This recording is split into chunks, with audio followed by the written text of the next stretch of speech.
Hello, welcome to the channel and welcome back to Resurrect Autos HQ. So guys, it is a Monday morning and first thing we are doing is taking this Nissan Qashqai for its MOT. I've checked it all over and I think we're going to be okay, but you just never know what they find.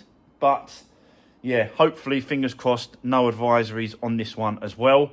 And then after that, I'm really not sure what we're doing. I'm supposed to be waiting for a customer to turn up. They're a little bit late in the minute. Let's just see, what happens. A message just to say, look, I'm running late would be great. And then I can move on to something else.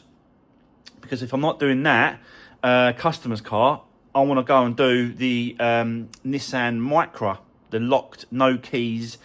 Don't know the mileage, don't know if it runs and drives. That Nissan Micra, I've got a result on that and we could be possibly working on that, but I can't start that until I know that that customer's not turning up. This is the trouble. But it is what it is. This is first. Let's get this done. And then when I come back, I'm going to show you the results. And then hopefully, I'll tell you which way we're going to go with the rest of the today. So yeah, just have to wait and see. So fingers crossed, guys. Let's see what happens. Bear with me and I'll see you soon.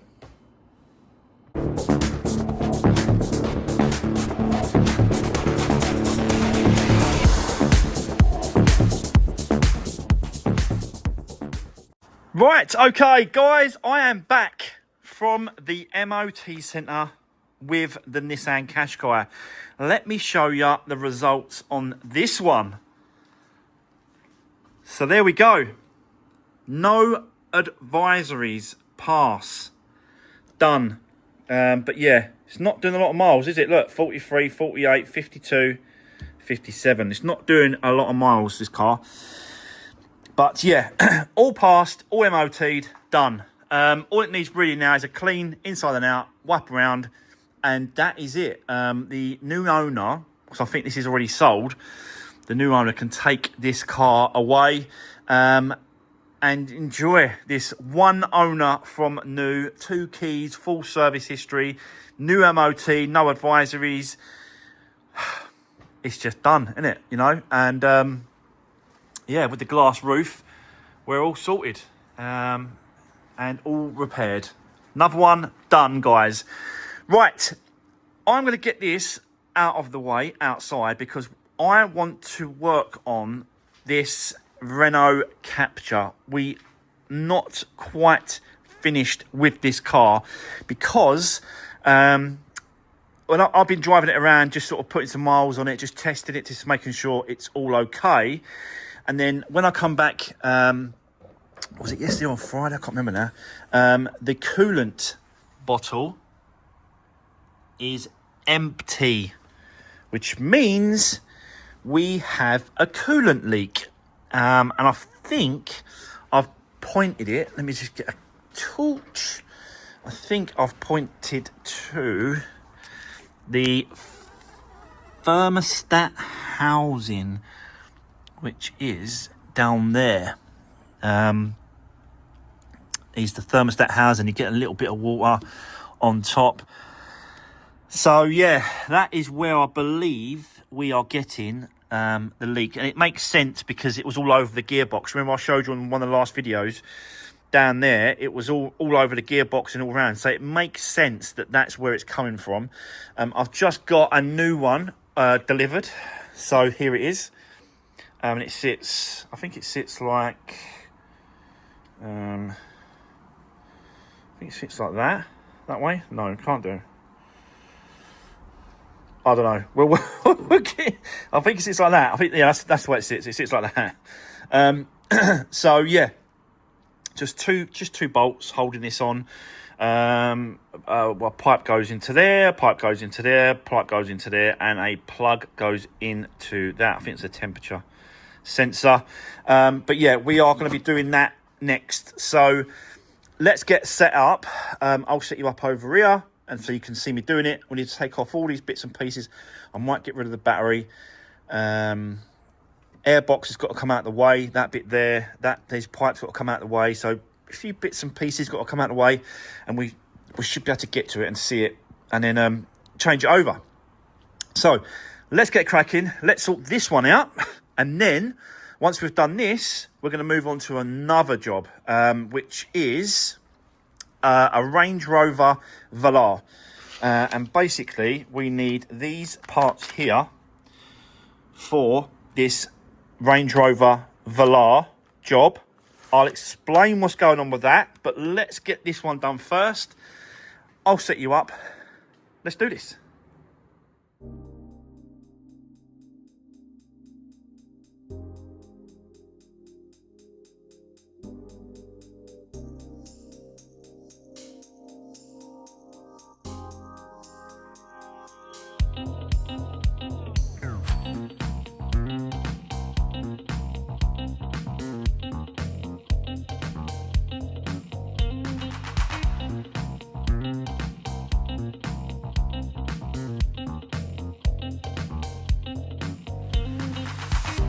Right, okay, guys, already I found a problem. So, that there that they sent me is wrong. Completely wrong. I don't know why they sent me that out, because it's wrong. This thing is huge. It goes from that point there all the way to the back. All these pipes, it's huge. It is massive, this thing. It's got six bolts, I think, on this one. 3 at the top and 3 at the bottom. I think they're 10 mils. Yeah, they're 10 mils, 10 milli bolts down there, holding this thing on. And it's massive. It's crazy. That is unbelievable. That is clearly the wrong thing. So what I'm gonna have to do now is I'm gonna have to go and source one. I'll call them up first and say, look, you sent me out the wrong one. Have you got the right one? If not, this will have to be returned, get a refund, and I'll have to go and source the right one. I'll try another place. This come from Motex, which is a parts supplier.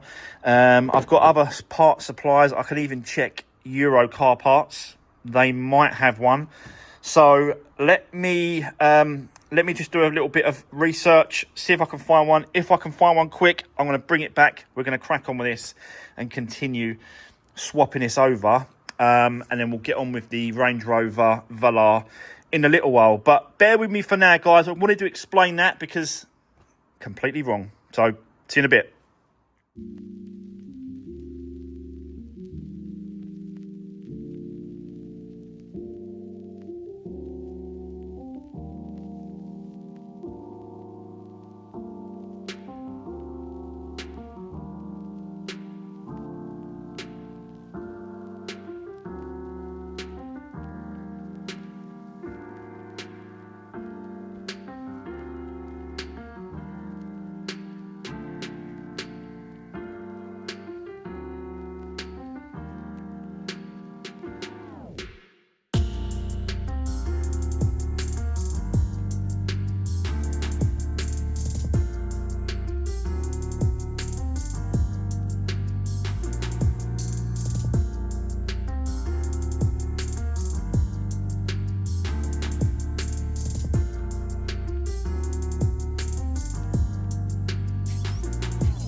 Right, okay guys, let's get into it. And as you can see there, the thermostat is off the housing. This is the piece here. There's all pipes connected there, all bits and pieces. So I'm not actually going to remove the rest of this. I'm actually going to change the rubber seal gasket that goes around it to this orange. This is our problem. Basically, that is completely flush with the housing. That rubber is completely flush, and it's not going to give it a good seal, and that's why it's leaking. You can see that it's leaking around it, look. So yeah, that's clearly our issue, clearly the problem. And yeah, I've just got to wait for, I've spoken to the company. Yeah, they did, they said that they apologized, said yeah, okay, we'll send you the right one out. And that's what they're going to do. So I'm just waiting for that to happen now. But at least I've got this one off. But like I said to you, I'm not going to actually replace the old housing. There's no point. It just replace the gasket itself. Clean up that issue there. Clean up that. Clean up this. Change the actual gasket and put it all back together. And that's it, really. So yeah, but that's clearly the issue. It's probably just coming out of there and going onto the gearbox there. You can see it's all pink there. It's just running down, so the issue is still there, but we're going to deal with it. Can't let it go out like this, no way. So yeah, I'll come back to you once the actual part turns up, and then we'll crack on. But what I want to do for now is leave this. I want to bring in the Range Rover Velar, and I want to explain exactly what's going on with that one, because we can bring it in here and work on that whilst we wait for the part to turn up for this. So I'm going to turn this off for the moment and we'll come back to this in a bit. Let me get the Range Rover Velar inside the workshop and I'll explain exactly what is going on. Let's do this. Right, guys, change of plans. The part has turned up. It just literally 10 minutes, bang, it was here. So pretty quick. But yeah, let me just show you what I'm talking about. So look at the thickness of that seal there. So that's what we're looking for. We're looking for that, like it's sticking out, it's sticking up. You see? And then what happens is when you put it up against the block, it pulls it tight, watertight, and then it won't leak. Whereas this one, it's completely flat. There's no way you're going to get a good seal on that. So yeah, what I'm going to do is I'm not going to use this housing. There's no point sort of removing this. There's a look at all these bits and pieces here. Look at all those. There's loads on the back of there, and it's just pointless undoing all that when you can just get this gasket out, pull this one out of here, and then reuse it and put it back in. Put it into this original one. We'll get this one out. Look, we'll just pick that out. There's nothing wrong with the housing itself. That it hasn't broke, hasn't split. It's just where that is there. So that is what I'm going to do. Right. So let's get set up. I'll do all that, clean everything back up, put it back on, put it back together, and that should be us job done, and we can move on. So let's do this.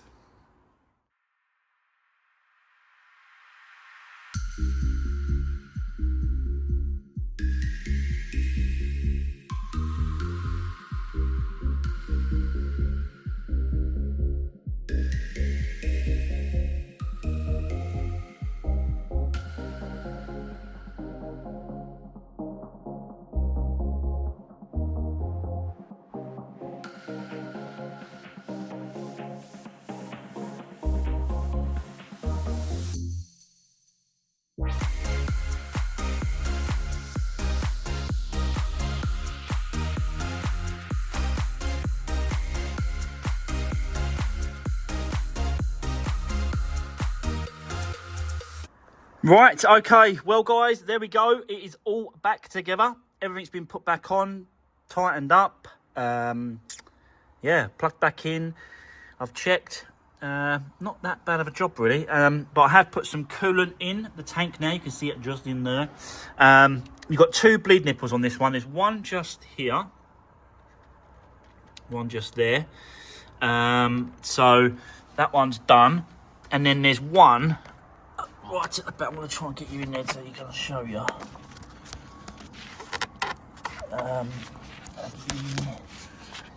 It is just here.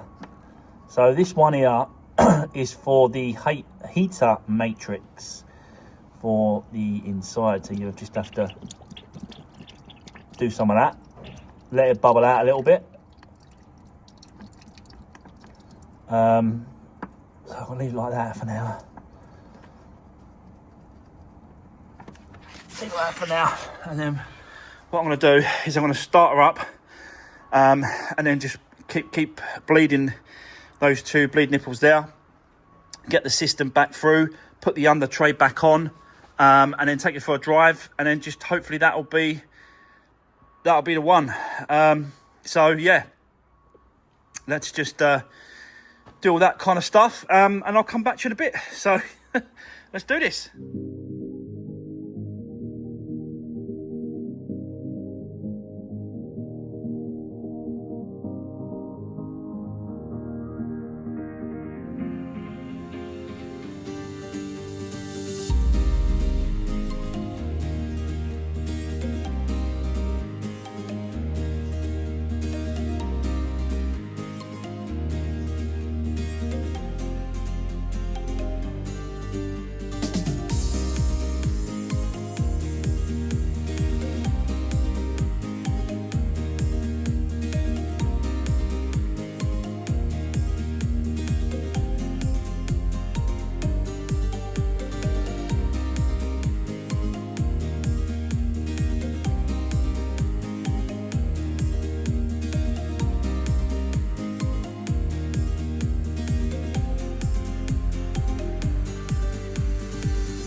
Right, okay, well guys, there we go. She is all back together, getting some nice hot air circulating in the cabin, so that's good. Let me turn it off before I get a copyright strike for having not that music on my video. So yeah, we're getting some really nice hot warm air through the cabin. I think the thing to do now really is to take it for a little test drive, drive it around the block, and then come back and I'll tell you what happened, and I'll show you the level of the coolant as well to see if that's dropped. But I don't suspect. Well, it might do, because obviously it just needs to circulate around the system, so it might have a little drop, but nothing like I was seeing before. So yeah, bear with me for the moment. Let me get this out, take it for a drive. When I come back, I'll let you know what's going on, and then we're going to jump on to the Range Rover Velar, and I'll explain exactly what's going on with that car. So yeah, let's do this. Right, okay guys, I'm back from the little test drive, just running this around the block and then just sort of getting it circulated and driving it about, and come back and the coolant is just dropped a little bit, so I'll top that up. I've just released the pressure.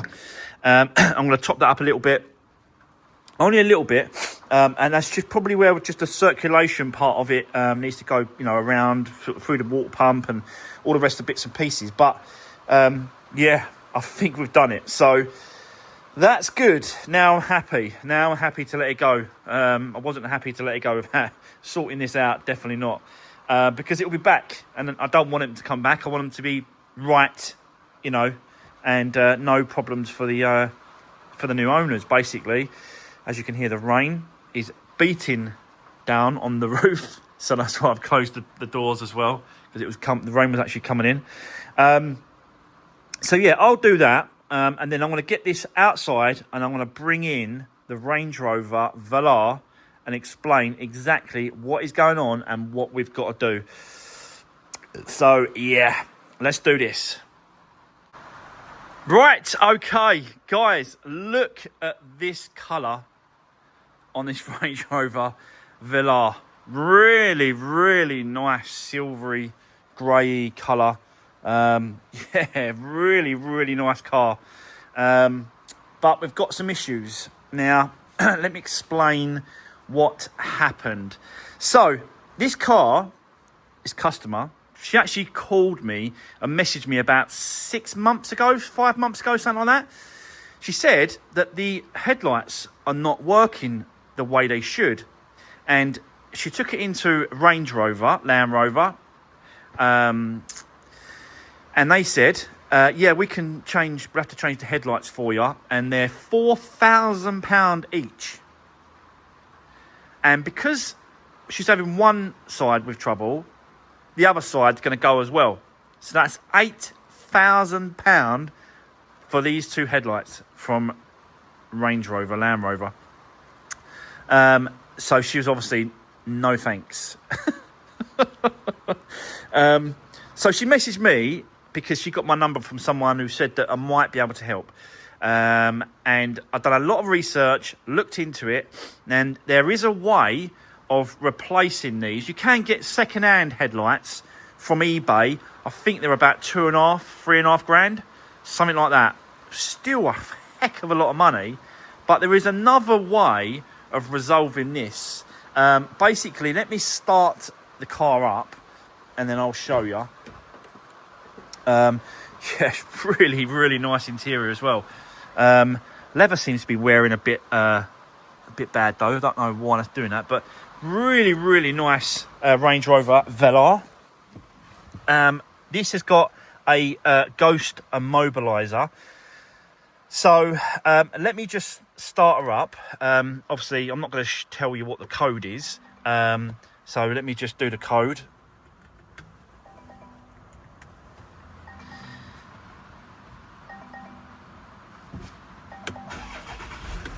And then it'll allow you to start it once you put the code in.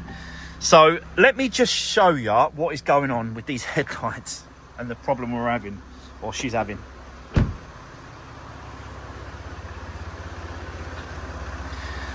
So as you can see that the daytime running lights, the actual LED parts here, there's 3. You got one there at the top. This is another one, and then this is another one here. So that's 3. You got 3 daytime running lights on this car. Now this side is not working. Only the main headlight is working. These are not working. And that's obviously an MOT failure as well. They must work for the MOT to get a pass on the MOT. So I've done a lot of research on this, and it's apparently a common issue with these Range Rovers. They fail quite a lot. Now, I found a company. Let me just switch it off. I'll tell you what, a nice raining now. You can hear it on the roof. Whew. So yeah, it's the daytime running lights that are a problem, the DRLs. You can see them, and they're not working. So this is the one that's not working on the driver's side. So I found a company that you have to take the headlights to them, and they will take them apart, which means they put them in the oven, take off the front lens, and they repair them.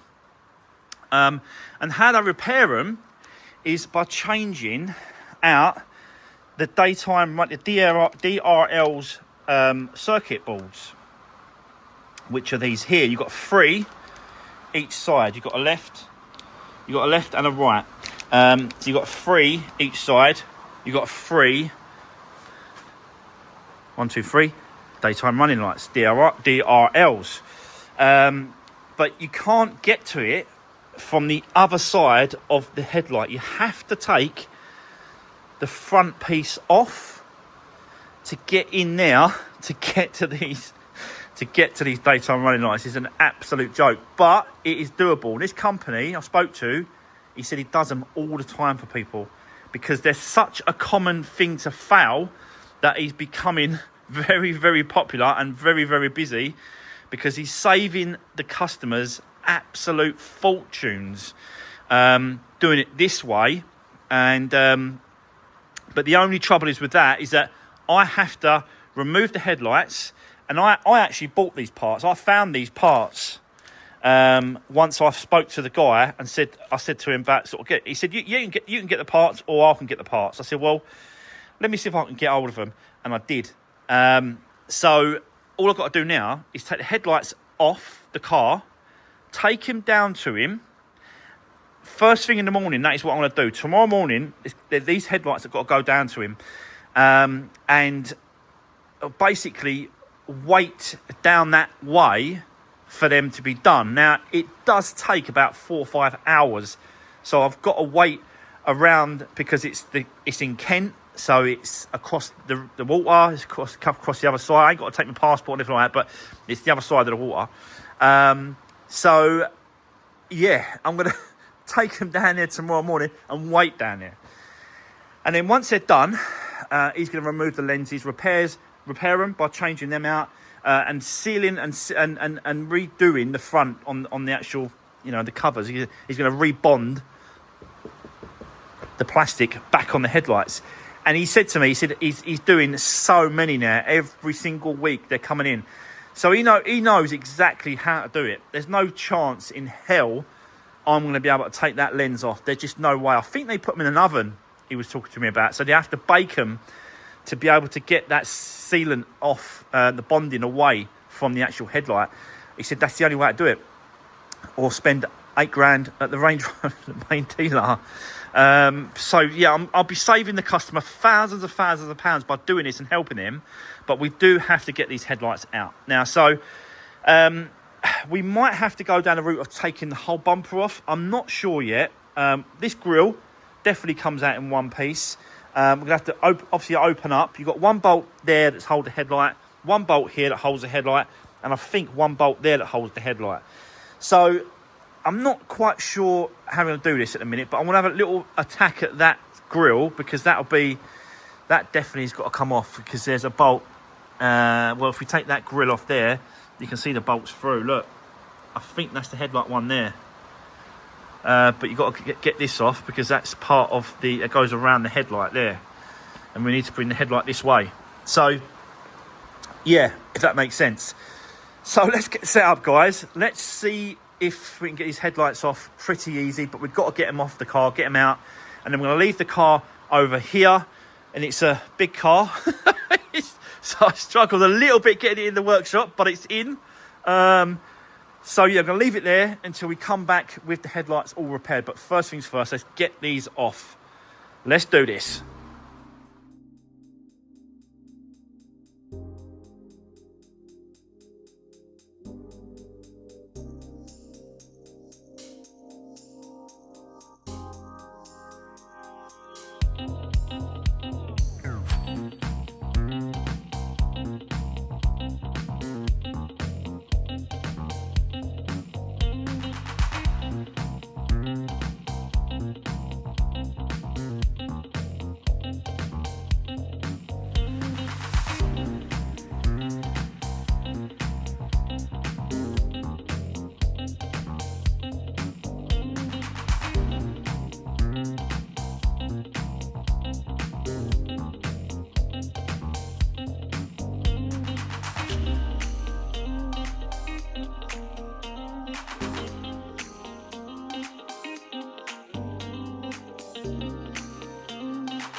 Right, okay.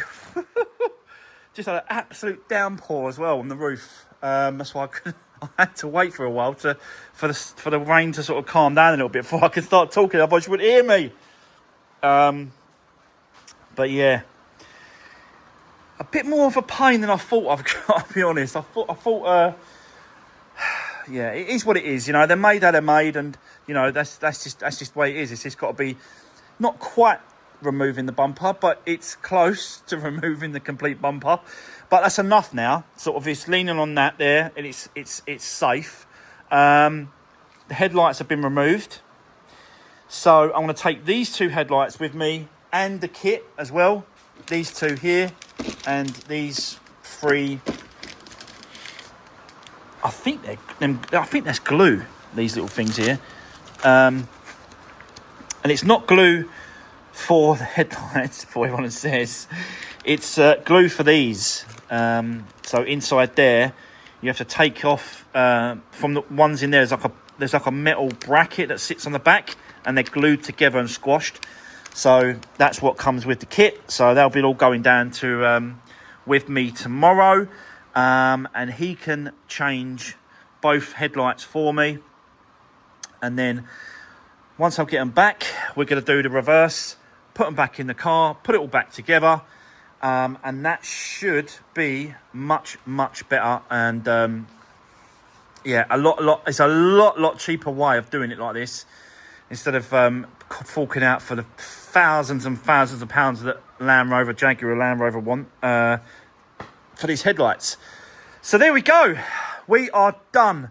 I am shattered. I'm going to call it a day. I'll see you soon, guys. Thanks for watching. I'll let you know when I'm back to do this, and we can reinstall it and have a look at how they are. But yeah, thanks for watching, guys. Don't forget to drop me a comment down below. Give the video a thumbs up, and I'll see you in the next one. Thanks again, guys. See you soon. Take care.